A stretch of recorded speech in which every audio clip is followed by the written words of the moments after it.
नमस्कार विद्यार्थी मित्रांनो, स्वागत आहे तुमचं आपल्या YouTube channel learn with me मध्ये. विद्यार्थी मित्रांनो, आज आपण बघणार आहोत इयत्ता 7वीचा मराठी मीडियमचा पॅटचा पेपर, जो की उद्या रोजी म्हणजे 15 एप्रिल रोजी तुम्हाला पेपर म्हणजे जसा तसा बघायला मिळणार आहे. तर मी तुम्हाला रिक्वेस्ट करू इच्छितो, कोणीही व्हिडिओ स्किप करू नका. खूप महत्त्वाचा व्हिडिओ होणार आहे. अजूनही चॅनलला सबस्क्राईब ज्यांनी केलं नसेल सबस्क्राईब करा, बेल आयकॉनवरती प्रेस करा, म्हणजे आम्ही अशाच प्रकारचे इंग्रजीचे पॅटचे पेपर सुद्धा या चॅनलवर अपलोड करणार आहेत. एक लाईक करा व्हिडिओला, एक हाईपचं बटन दाबा, जेणेकरून जास्तीत जास्त लोकांपर्यंत हा व्हिडिओ जाईल, म्हणजे तुमच्या इतर मैत्रिणींना व्हिडिओ याच्या माध्यमातून पेपर सोडवण्यासाठी मदत होणार आहे. बघा, मी लिहिलेलं आहे इयत्ता 7वी गणित मराठी पॅड पेपर 2025-26. हा पेपर मराठी पॅटर्नमधनं आहे. हा पेपर जसा तसा तुम्हाला पेपरमध्ये बघायला भेटणार आहे. तरी कोणत्याही प्रश्नामध्ये यामध्ये बदल होणार नाही. 15 एप्रिलला होणारा पॅडचा पेपर गणित मराठी माध्यमचा आहे. इयत्ता 7वीचा ओरिजिनल पेपर आहे. बघा, 2 प्रश्न तुम्हाला ओरलमध्ये जातात. मी मागच्या व्हिडिओमध्ये सुद्धा सांगितलेलं आहे. ठीक आहे, आता आपण बघूया.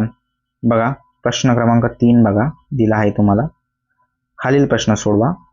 प्रश्न क्रमांक 3 मध्ये दिला आहे तुम्हाला 3,12,419 ही संख्या अक्षरात दिली आहे, अक्षरात लिहायची आहे. अंकात दिली आहे, ती संख्या तुम्हाला अक्षरात लिहायची आहे. बघा, मी इथं तुम्हाला लिहून दिलं आहे. ठीक आहे, त्यानंतर बी दिला आहे 87,34,000 या संख्येचे विस्तारित रूप करायचे तुम्हाला 89चे. बघा, मी पहिले लिहिलं 80,000, नंतर 80 लाख लिहिलं, मग 70,000 लिहिलं, मग 70 लाख लिहिलं. थोडी कन्फ्युजन झाली. ही संख्या तुम्हाला विस्तारित रूपामध्ये लिहायची आहे. बघा, खाली नंतर त्यानंतर एक प्रश्न येतो 7,25,410 ही संख्या तुम्हाला अंकात लिहायची आहे. ठीक आहे, काय लिहायची? 7,25,410. बघा, जशाप्रमाणे मी तुम्हाला इथं लिहून दिलेलं आहे. हे लिहिल्यानंतर तुम्हाला 3 पैकी 3 मार्क मिळणार आहे. टोटल 9 मार्काचा प्रश्न आहे हा. प्रत्येक प्रश्नाला 1 गुण दिला आहे. चला, आता प्रश्न क्रमांक डी मध्ये जाऊया. विद्यार्थी मित्रांनो, बघा, मराठीचे विद्यार्थी प्रश्न दिलाय. जर एका नगरपालिकेने पाणी पुरवठ्यावर रुपये 32,45,910 आणि आरोग्य सेवांवर 27,39,600 रुपये खर्च केले आहे, तर दोन्ही मिळून एकूण किती खर्च झालाय? दोघींचा मिळून एकूण तुम्हाला खर्च सांगायचा आहे की खर्च किती झालाय. ठीक आहे, बघा, आता हा खर्च झालाय बघा 32,45,910 तुम्हाला बेरीज करायची, अधिक 27,39,600 याचं तुम्हाला मी उत्तर लिहून दिलेलं आहे. बघा, तुम्ही बघू शकता, थोडी कन्फ्युजन झाली आहे. बघू शकता, याचं उत्तर आले 59,85,510 याचं उत्तर तुम्हाला इथून दिसायला मिळत आहे. बघा, जर तुम्हाला व्हिडिओ क्लिअर दिसत नसेल तर व्हिडिओची थोडी क्लॅरिटी वाढवून घ्या, म्हणजे जेणेकरून तुम्हाला व्यवस्थित समजण्यास मदत होणार आहे.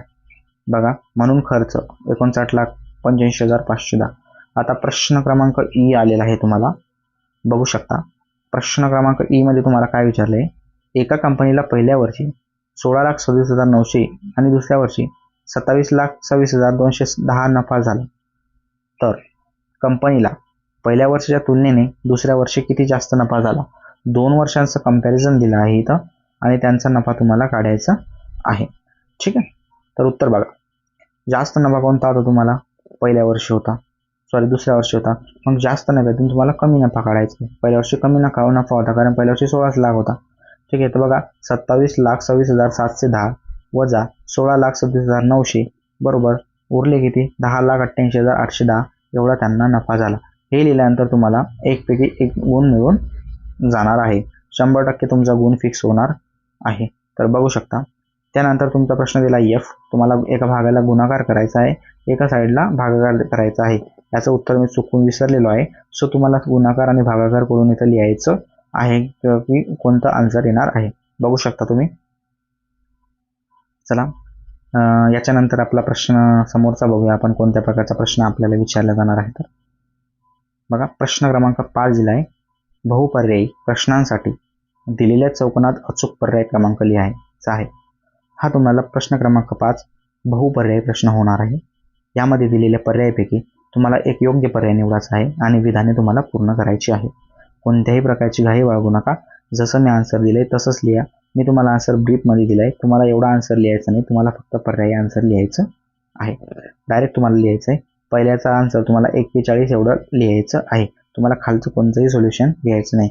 मी पायथागोरस थेरमचा यूज करून कशाप्रकारे तुम्हाला आन्सर आलेला आहे या गोष्टी मी इथं मेन्शन केलेलं आहे, पण याची तुम्हाला गरज नाही आहे.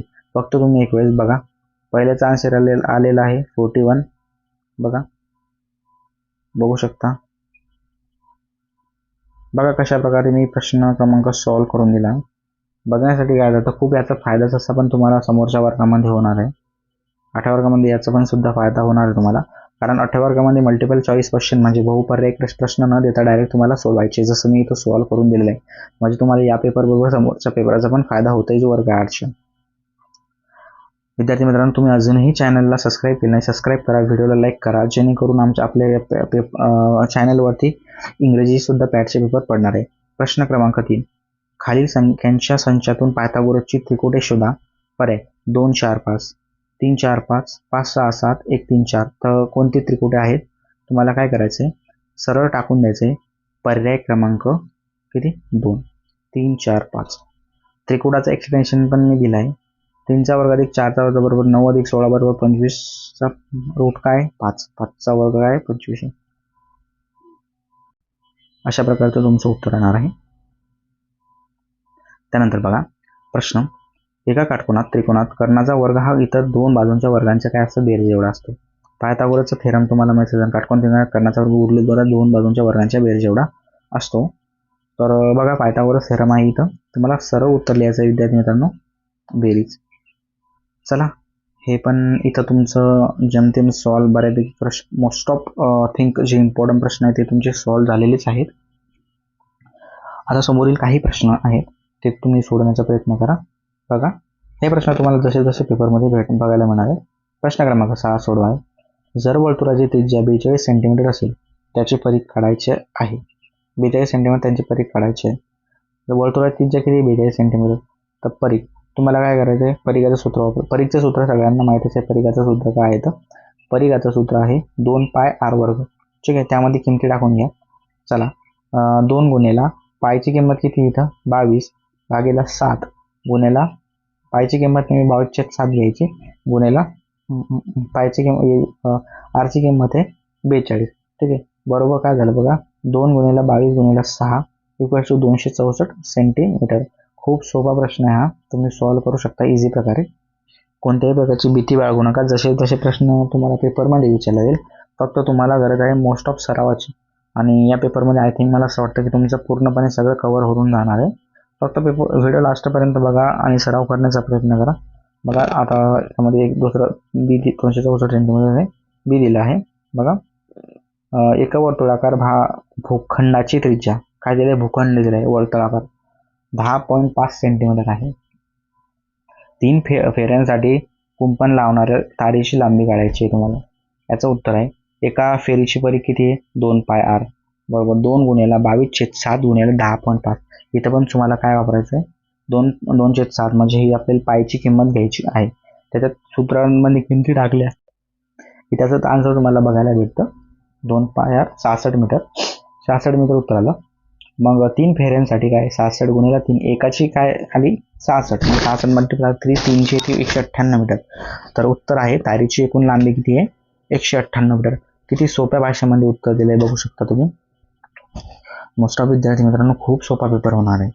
फक्त सराव करा जास्तीत जास्त आणि जे विचारलं आहे फक्त त्यावर फोकस करा. आणि आन्सर तुम्ही पाठ पण करू शकता, पण पाठ केल्यापेक्षा मी तुम्हाला सोल्युशन सांगतोय तर कसं सॉल्व्ह केलेलं आहे मी हे पण सांगतोय. मी फक्त तुम्हाला उत्तर देत नाही की सोल्युशन पण सांगतोय की कशा प्रकारे सोल्युशन केलेलं आहे. सो बघा, काचेची बरणी आणि तिथे झाकणाच्या व्यासांमधील फरक काढायचा आहे. झाकणाचा परिघ 88 सेंटीमीटर दिलेला आहे आणि काचेचा परिघ दिलेला आहे 110 सेंटीमीटर. जास्त कोणचा काचेचा परिघ कंपॅरिझनमध्ये झाकणाच्या परिघाचे जास्त आहे. तर तुम्ही उत्तर बघू शकता. काचेची बरणी आणि तिथे झाकणाच्या व्यासांमधील फरक काढायचा आहे. झाकणाचा व्यास 28 सेंटीमीटर, बरणीचा व्यास 35 सेंटीमीटर आहे. अशा प्रकारचा फरक आपल्याला डायरेक्ट दिसून येतो. डायरेक्ट पण तुम्ही आन्सर लिहू शकता. इफ काही प्रॉब्लेम असले तर तुम्ही त्यामध्ये पूर्ण सोल्युशन पण लिहू शकता. चला, तर आता आपण जाऊया मोठ्या प्रश्नाकडे. जो प्रश्न क्रमांक 8 होणार आहे. समोर मी तुम्हाला थेरोटिकल डायरेक्ट आन्सर देणार आहे एकाच ठिकाणी. बघा प्रश्न क्रमांक 8 मध्ये असं दिलं आहे, 2 महिलांच्या स्वयंसहाय्यक गटाने मिळून 24,000 आणि 36,000 इतकी गुंतवणूक करून एक स्टॉल उभारला. ठीक आहे, 2 महिला होत्या, त्यांनी कोऑर्डिनेशन केलं आणि 24,000 आणि 36,000, एकीने 24,000 भरले, दुसरीने 36,000 भरले, इतकी गुंतवणूक करून एक स्टॉल उभारला, एक दुकान चालू केलं. ठीक आहे, आणि एक स्टॉल चालू केला. त्यानंतर त्यांना 7,000 रुपये नफा झाला. त्यातून किती झाला? 7,000 रुपये नफा झाला. तर प्रश्न बघा काय म्हणतो, तर त्यांना प्रत्येक गटाचा नफ्याची वाटा किती, प्रत्येकीचा वाटा किती आला? 2 गट होते, दोघांनी उभारलं. पहिल्या गटाने दिले 24,000, दुसऱ्या गटाने दिले 36,000. मग याचं व्याज काढायचं पहिले. याचं व्याज आहे 2 यास 3. पहिल्या गटाचा वाटा 7,000, दुसऱ्या गटाचा वाटा 7, 2 यास 5, 28,000, 42,000. पहिला गट 28,000 उत्तर येतं आणि दुसरा गट येतं 42,000. अशा मागच्या व्हिडिओमध्ये पण इंग्लिशवाल्यांना पण असं आन्सर दिलं होतं मी. हेच आन्सर तुम्हाला राईट डाऊन करायचं आहे. चला बघूया प्रश्न क्रमांक बी. खूप मोठा प्रश्न आहे. यामध्ये तुम्हाला बघा, मी एवढा आन्सर दिली, एवढं करायचं नाही. तुम्हाला वायची किंमत विचारली ना, वाय तरी 30,000 रुपये डायरेक्ट टाकून द्यायची. वायची किंमत विचारली तुम्हाला 30,000 रुपये. ठीक आहे, दुसऱ्या मित्राला झालेला तोटा विचारला आहे, तर पहिल्या मित्राला तोटा टाकायला, दुसऱ्या मित्राला झालेला तोटा टाकून द्यायचा. बघा प्रश्न काय दिलाय बघा, 3 मित्रांनी 2,70,000 भांडवल 2, 3, 4 प्रमाणात गुंतवणूक एक व्यवसाय सुरू केला.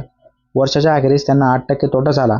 प्रत्येकाचा तोटा किती? ही कृती पूर्ण करून शोधायची आहे की किती तोटा त्यांना झालेला आहे. पहिल्याचे वाय बरोबर 30,000 रुपये. दुसऱ्या मित्राची गुंतवणूक लिहायची तुम्हाला आणि दुसऱ्या मित्राला झालेला तोटा. दुसऱ्या मित्राची गुंतवणूक किती आहे? 90,000 रुपये. आणि तोटा पण मी तिघांना पण तुम्हाला काढून दिला आहे की तिघांना कशा प्रकारे किती तोटा झालेला आहे. बघू शकता तुम्ही कोणाकोणाला किती तोटा झालेला आहे. तर ठीक, बघा पहिल्या मित्राला झाला आहे 48,000 रुपये तोटा. दुसऱ्या मित्राला झालेला आहे 7,200 रुपये तोटा. तिसऱ्या मित्राला झालेला आहे 9,600 रुपये तोटा. पहिल्याला झाला आहे 4,800. सगळ्यात जास्त तोटा झालेला आहे तिसऱ्या मित्राला, 2 नंबर दुसऱ्या आणि 1 नंबर पहिल्याला. कारण त्याचं कारण काय असेल? गुंतवणूक कोणाची जास्त होती? तिसऱ्या मित्राची, म्हणून त्याला तोटा जास्त झाला. प्रश्न क्रमांक 9 बघा, सोडवायचा आहे. त्रिकोण GHK मध्ये GT ची लांबी 10 सेंटीमीटर, ST ची लांबी 12 सेंटीमीटर आणि TK ची लांबी 18 सेंटीमीटर दिली आहे. तर GHK चे क्षेत्रफळ काढायचं तुम्हाला. दिलेल्या त्रिकोणाचा पाया HK आणि हा पाया ST आणि पाया HK एकूण लांबी आहे. त्रिकोणाची उंची मोजायची तुम्हाला. ठीक आहे, बघा हे करून तुम्ही इझी उत्तर शोधू शकता. प्रश्न क्रमांक 10 कडे जाऊया. बघा 3 मित्रांनी 2,70,000 भांडवल, हा सॉरी प्रश्न रिपीट झाला 3 वेळेस, सॉरी. ठीक आहे, नाही हा समोरचा प्रश्न होता. प्रश्न क्रमांक 10 बघा, 30,000 9,000. ओके, मी हे सेंटिमेंट तुम्हाला रिटर्न सेकंड लँग्वेजमध्ये दिले. बघा विद्यार्थी मित्रांनो, हे तुमचं 11 क्वेश्चन सॉल्व्ह झालेले आहे. इफ तुम्हाला व्हिडिओ जर आवडला असेल तर लाईक करा, चॅनलला सबस्क्राईब करा. मी प्रॉमिस करतो की जी इंग्रजीची प्रॅक्टिस सिरीज होणार आहे ती तुम्हाला लवकरात लवकर बघायला मिळणार आहे. इफ तुमचा जर सपोर्ट राहिला तर व्हिडिओला लाईक करा, चॅनलला सबस्क्राईब करा. आणि यासाठी इथेच थांबूया. चला तर आपण भेटूया आता नेक्स्ट व्हिडिओमध्ये. त्यासाठी मी तुमचं एकदा पुन्हा स्वागत करतो. तुम्ही मला सपोर्ट केल्याबद्दल, सगळ्या गोष्टी झाल्याबद्दल. आता आपली नवीन इंग्रजी प्रॅक्ट सिरीज येणार आहे, त्याला तुम्ही फक्त भरभरून प्रेम द्या. चला आजसाठी भेटू इथंच. Bye bye, take care. Thank you for watching this video.